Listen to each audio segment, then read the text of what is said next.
Well, hello there, fellow colleagues. My name is Mrs. Coley, and currently I'm a second and a third grade regular classroom teacher in a school in Utah. And today I wanted to take a few minutes and just review an important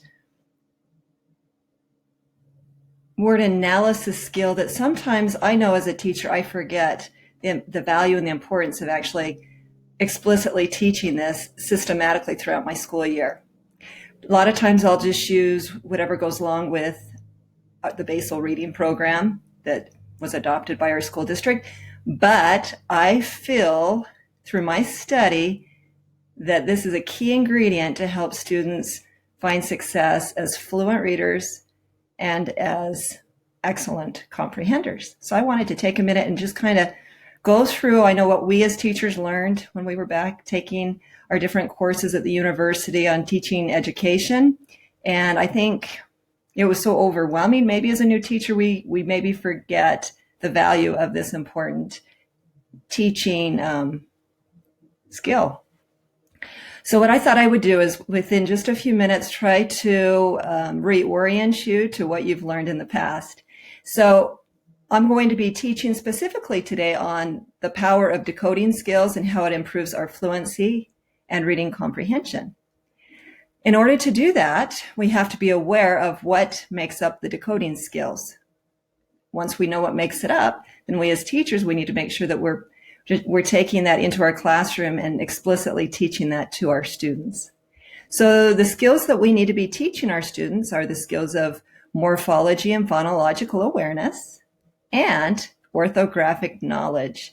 These are the most important skills that need to be taught to our students in order for them to be successful, both as readers and, believe it or not, as writers. They're linked together, just like literacy is with reading and writing. So I know I've discussed in previous lessons what our words are, that word analysis skill. But today we're going to go a little bit deeper as professionals and not as young kids or young students and really try to figure out what this morphology really is. So we go back to our basic word, and the idea as teachers is to help make those unreadable words become readable, right? And as we look at the word unreadable, we can see that it has a lot of morphemes in it. A morpheme are the smallest units of meaning in a language. So a lot of times as teachers, I would call them chunks. And in helping students decode big words, you would say just chunk it. Look for little chunks of words, combination of words that have vowels in it, which is basically syllabication or multisyllabic word analysis skills. But it actually has a name. That's looking for morphemes in words. And your affixes would be your prefixes and suffixes. And again, your base and root word all make up these morphemes in our words. Now, what we need to be aware of too, and I've kind of hinted about this in the past, is that some morphemes can truly stand alone, and they're called free morphemes. And things like prefixes and suffixes, they cannot stand alone. So they're bound morphemes, which means they have to be attached to a free morpheme. So hopefully that makes sense. So far, so good. Let's try the next slide and learn a little bit more about the study of morphology. And that goes back to our English language. We need to understand the roots of our language as English speakers. And we began our English language as the Old English language, which was the Anglo Saxon version of our language. Now, it has changed a lot from its original version. The original version was developed in the 5th and 6th century, which would be about 401 to 600 AD. And this shows you the early alphabet that we had in our early English language, or what they called the Anglo Saxon language. And then you can see what this has now turned into this. But let's go back to this former slide and really take a look at the morphemes that make up our language between the Anglo-Saxon version, the Latin version, and the Greek version, because our language has incorporated all three of those different styles or those different languages in little chunks called morphemes. It says our Anglo-Saxon Old English language has changed a lot from its original version or its form. But today, all of our one-syllable words come from this Anglo Saxon Old English language. And the researchers say that we have about 4,500 existing words from our Old English language. I thought that was fascinating.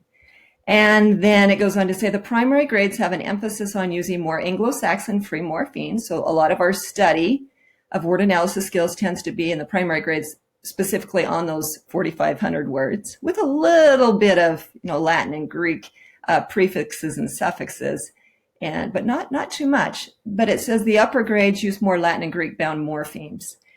And anyways, this is, if you want to study this on your own, you can kind of see where the Anglo-Saxon, the new language, or new English, has, I guess, its emphasis in our language, and where our Latin roots are and where our Greek roots are. You can really study that if this is fascinating to you.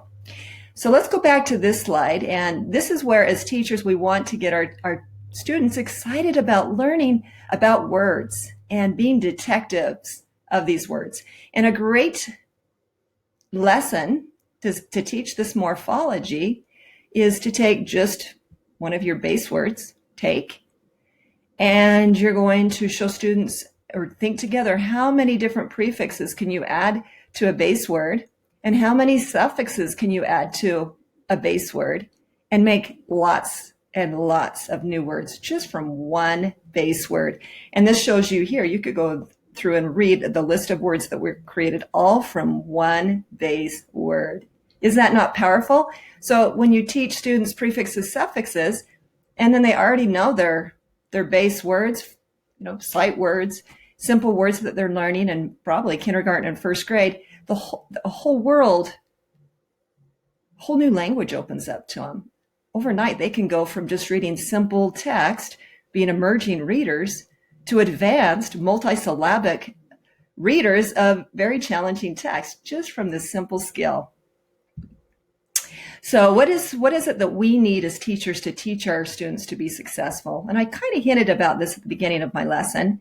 And you can see this is the breakdown of our chart, our sequential chart that gets us to what we want, which is ultimately reading comprehension. At first, we teach the students to read. They read to learn. First, they learn to read. And then second, they read to learn. So there's a switch in the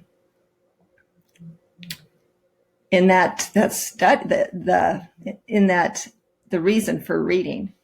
And so it's exciting as teachers to see when the lights turn on and students make that connection and they understand, and then they are excited to read because it's not a chore, it's actually a pleasure. And as a teacher, that's what we all want to push for and help our students find that love for reading, and more importantly, that love for learning.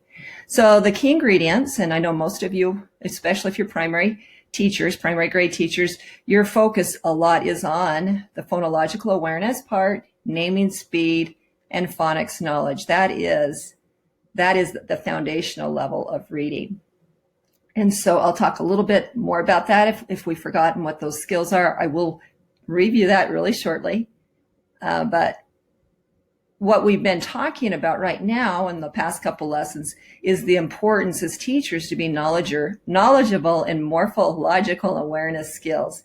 And that's what I've been trying to teach you, both you and your students, an understanding of. This might be something new to you, the orthographic knowledge. And so I'm going to be also sharing a little bit more knowledge about what is orthographic knowledge and how can you use that in your classroom also. So to begin with, the basic structure of our language and in reading it's really a code system, and that's what decoding is. In order to help students become readers, they have to be good at understanding the code, just like the Morse code. It didn't mean anything to those people that didn't understand it, but to those that understood it, it would tell them, it would tell people from one state to another state or from country to country important messages, all by just the sound of the tapping of metal on metal. And we, in language, use kind of the same philosophy is if you teach your student the alphabet code, alphabet knowledge, and then you teach them the association of the sounds to the letters, and that's the real basic understanding. And that's taught like at a preschool kindergarten level. So this is something that is an ongoing process for our students. And if for whatever reasons they have gaps in learning, that's why it's important as an educator to assess right at the beginning of the year to find out how their reading skills are. And as you assess them, if they're struggling as readers and as comprehenders, you have to dig a little deeper and find out which one of these skills that I'm talking about does your student show gaps in. And then you need to go back and reteach those, and that will just automatically help that student take the necessary steps to try to get back to the rest of their grade. And every year that a student does not master the skills at a grade level, it just makes it that much harder for them to try to catch up. So especially the primary grade teachers, and third grade is a crucial time for reading, because that's when you see the jump from learning to read to reading to learn. And so if you're a third grade teacher, this is super duper important that you know how to assess these skills. So we go back to our basic understanding of what this code system is. And it starts with the grapheme, which are the actual letters. And as a kindergarten teacher, you don't really care about, oh, this is letter C. For some kindergarten teachers, they don't really even assess that as, oh, I see this letter. What does it sound that it makes? It's K.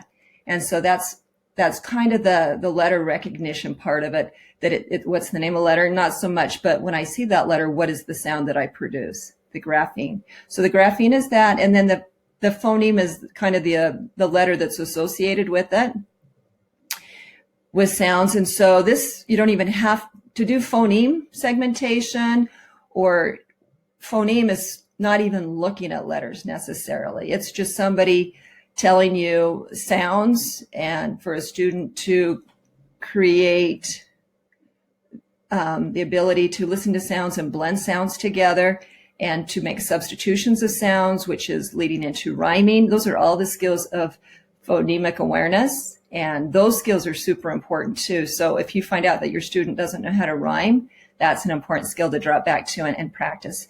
So this is all part of the phonological awareness, part of learning for students.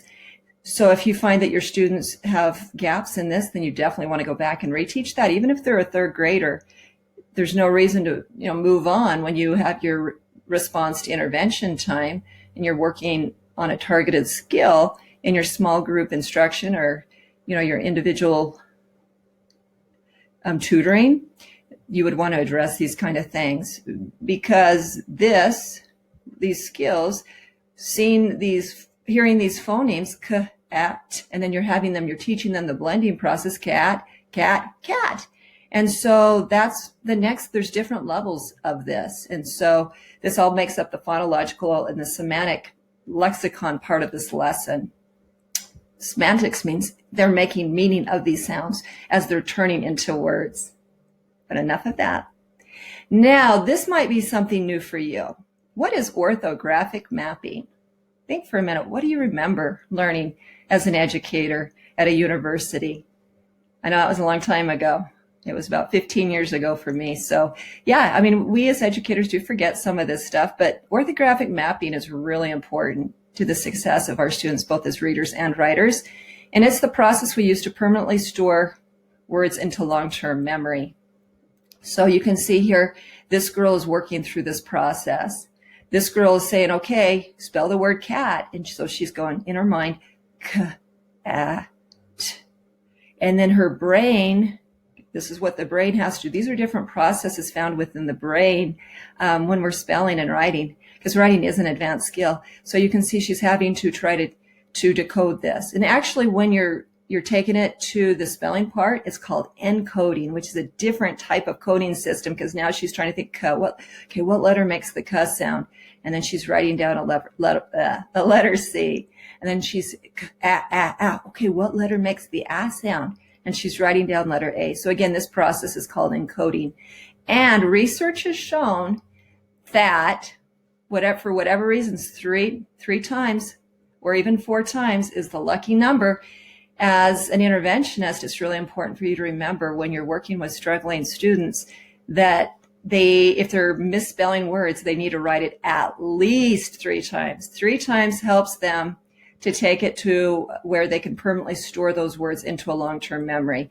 If they just go over it really fast, it's never going to be stored. So in learning how to spell words, 3 to 4 times is the magic number. And also when students repeatedly, let's say you're having them read to you and you notice that their error pattern is always these words, you're going to need to have them practice reading that text with those words in it at least 3 to 4 times. So again, with both reading and writing, to get it to store in our brain, 3 is the magic number. Give it a try and see what you think. Okay, this is a little bit more information about what is orthographic knowledge. It refers to the patterns and principles by which spoken language is correctly represented in writing. So it's also known as spelling or encoding. And these are some examples here that you could look at.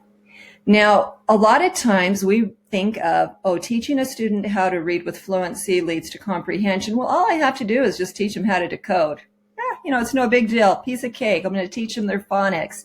I'm going to teach them those vowel patterns, and they've got this. Well, research has shown that there's more involved in students becoming fluent readers and understanding with comprehension skills. It actually, you can see, is a process of 3, which again is that 3 is the lucky number. It shows up a lot in life, doesn't it? It says, instead, the cueing system of the brain work together, creating a very dynamic pattern that is anything but linear. So again, this is not the way students learn how to read. It's taking in the visual, looking at the decoding process, what I just talked about, so taking those skills. Plus, students have to use the syntax, which is the grammar that we teach our students. And then they have to take the context of how the word's being used. And that's the meaning, and that's called semantics.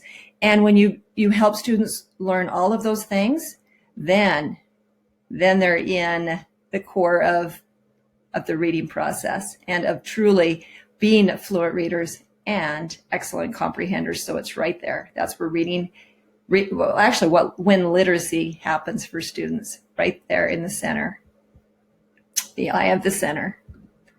Okay, so I thought it would be fun for you as an educator to take and practice what we preach, so to speak. And this is a text that's very advanced. I would never give this to any of my 4th grade students or my 2nd or 3rd grade students. It just wouldn't be beneficial. I would choose a text that is more appropriate. I would want to make it more in their frustrated level, but not so advanced that they don't understand anything from the learning process that you're trying to teach. So this is my suggestion to you, is have your students practice reading a text with text complexity. Have your students practice using the morphological decoding skills that they have acquired. So you will be teaching these skills to your students. So what is the morphological end? That's where we're trying to be word detectives, and we're trying to take and look at words and dissect, in a sense, those morphemes that are found within our words, looking at the affixes, looking at our base and root words.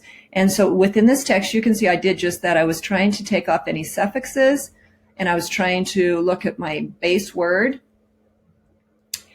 And you might have to change the form because there is no word scient. Scient isn't a word. But again, it goes back to like the Greek origin of the word, which is scion.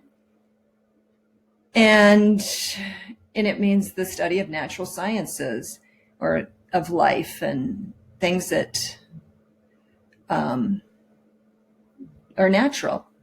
And the is part just means someone that does that. And so I'm going to go ahead and read this first to you, and then we're going to come back and really look at the words that would help us better understand this text. So it says, scientists have long recognized the incredible diversity within a species, but they thought it reflected evolutionary changes that unfolded imperceptibly over millions of years. That divergence between populations within a species was enforced, according to Ernst Mayr, the great evolutionary biologist of the 1940s, when a population was separated from the rest of the species by a mountain range or a desert, preventing breeding across the divide over geologic scales of time. Without the separation, gene flow was relentless, but as the separation persisted, the isolated population grew apart and speciation occurred. Okay, whoa, that was intense, wasn't it? Not that I'm a firm believer in the evolutionary process, but I just found this text because it's a really high complexity, isn't it? And not everybody understands. You'd have to read this at least how many times to probably figure it out? 3 times. And as we go in, we wanted to show our students, well, if I don't know what a scientist is, well, let's look for the base root word or the root word, and then look at the suffixes that are attached. Okay, recognize, okay, we know what recognize in. I notice what something is, and it makes sense to me. Well, it's the ed ending. And then I come to another word, evolutionary. Well, if I know what evolve means, it means change over time. Then evolutionary means things that are changing over time. And the word unfolded, so if something folds, it's not folded. It came about, it opened up, it's not folded. If something's folded up, it's like this. If it's unfolded, it opens up, right? So you can show stuff like this to your students. Imperceptibly, well, perceptive would be, the base word would be probably like perceive, which means you notice something. Im is a prefix that means not. And li is a state of how it's done. So it's a state of not being able to understand something, right? So again, if we teach these skills to our students on a yearly basis and we grow their Greek and their Latin root language, the sky's the limit for our students' understanding. They will be masters of their language, truly. And then you can see you can go on and use this skill throughout this text. Relentless, what does relentless mean? It means constant. Relent means it's going to stop. Less means less of. So it's less stopping, and it means it's constant. And speciation, well, it's a species or a new life, new species. And the shun part, well, shun means an action or a state of being. So that's a suffix. It's a Greek suffix that means shun. And so it would be a species that is in a new state of being.